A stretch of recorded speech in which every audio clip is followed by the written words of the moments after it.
தமிழ்நாடு முதலமைச்சர் மாண்புமிகு திராவிட நாயகன் அவர்களின் இந்த பொற்கால ஆட்சியில் தொழில்துறை வரலாறு காணாத வளர்ச்சியை கண்டு கொண்டிருப்பதை நீங்கள் எல்லோரும் நன்றாக அறிவீர்கள்.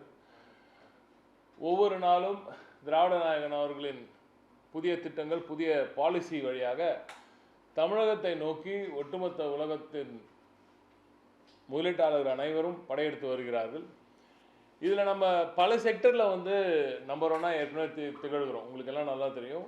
எலக்ட்ரானிக்ஸ், ஆட்டோமொபைல்ஸ், ஆட்டோ காம்பனன்ட்ஸ், இப்படி பல செக்டரில், இப்போ புதுசாக ஃபுட்வேரில், இப்படி பல செக்டரில் நம்ம புதுசாக பெரிய லெவலில் நம்பர் ஒன் ஆக திகழ்கிறோம். பெரிய மார்ஜினில் மற்ற மாநிலங்கள்லாம் ஒரு 10-15% இந்தியாவோட டோட்டல் கெப்பாசிட்டியில் இருந்தாங்கன்னா, நாம் 41, 38, 42 இப்படி தான் இருப்போம். ஆக நம்ம நம்பர் ஒன்னாக இருக்கிறதுனா பெரிய லெவலில் நம்பர் ஒன். அடுத்த நம்பர் 2க்கு வித்தியாசம் எங்கேயோ இருக்கும்.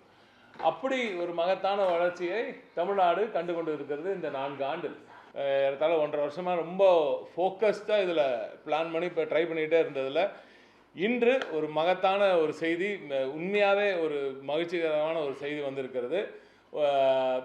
கைடன்ஸ் நிறுவனமும் சிஎஸ்எல் நிறுவனமும், அதாவது கொச்சின் ஷிப்யார்டும் ஒரு 15,000 கோடிக்கு ஒரு MOU சைன் பண்ணியிருக்கோம். மஜகான் டாக்ஸோட அவங்களோட நம்ம கைடன்ஸ் நிறுவனம் ஒரு இன்னொரு 15,000 கோடிக்கான முதலீடுக்கான கையெழுத்திட்டு இருக்குது. எனவே தென் இந்தியாவில் தமிழகத்தில் இப்படிப்பட்ட ஒரு மிகப்பெரிய ஒரு ஷிப் பில்டிங் செக்டர் உருவாகிறது மிக முக்கியமான ஒரு, இந்த உலக ஜியோ பொலிட்டிக்கல் சுச்சுவேஷனில் இது மிக முக்கியமானதாக ஒன்று கருதப்படுகிறது. இந்நேரத்தில் இந்த வேலை வாய்ப்புகள் இப்போ சிஎஸ்எல் நம்ம கொச்சின் ஷிப்யார்ட்லேருந்து நம்ம போட்டிருக்க அந்த 15,000 கோடி முதலீட்டிலிருந்து ஏறத்தாழ 10,000 வேலை வாய்ப்புகள் வரும். இதில் நேரடி ஒரு 4,000, 6,000 இன்டைரக்ட் ஜாப்ஸாக இருக்கும்.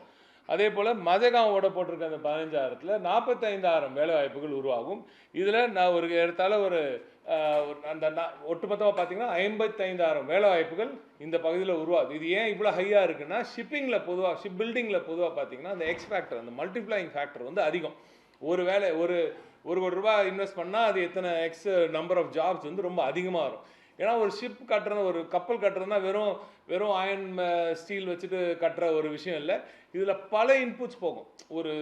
ஒரு ப்ராப்பர் சிட்டி கட்டுற மாதிரி கூட மேசிவ் ஷிப் பில்டிங்லாம் பார்த்தீங்கன்னா ஒரு பெரிய சிட்டியை கட்டுற அளவுக்கு இன்புட்ஸ் எல்லா விதமான பொருட்களும் அதுக்கு தேவைப்படும். ஸோ அந்த கனெக்டட் ஜாப்ஸ் எல்லாம் அந்த ஏரியாவில் வளரும். எனவே தூத்துக்குடி இனி பிரம்மாண்டமான ஒரு கப்பல் கட்டும் துறைமுகமாக நிச்சயமாக மாறப்போகிறது.